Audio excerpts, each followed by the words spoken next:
Okay, so another little demo here to demonstrate that idea that if there is current flowing in a circuit, something physically must be moving to carry the charge around the circuit, typically electrons, but in this demo, it'll actually be positively charged ions and electrons that are transferring my current.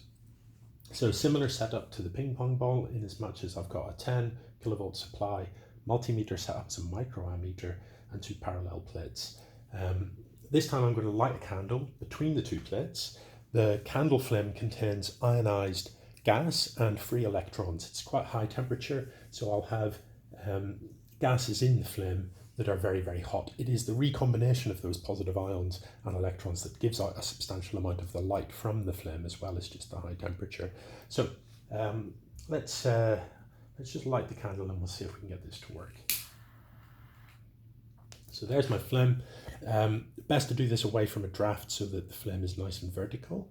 I'll switch on the power supply, and as I turn up the PD, what we see is that flame veering off to one side. It's heading towards the negative plate because the bulk of the flame is positive ion.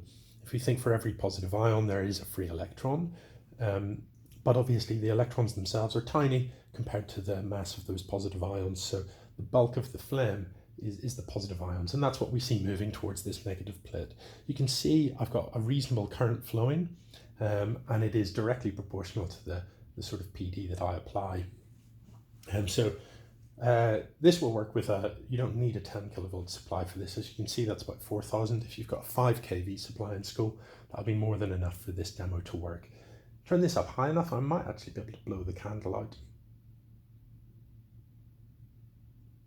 Not quite, but a substantial current flowing, and hopefully that's a nice visual demonstration that if there's a current flowing, something physically is moving within the circuit, even if normally we can't see that because it's electrons trapped within a metal. It still something has to move. Okay, thanks for watching.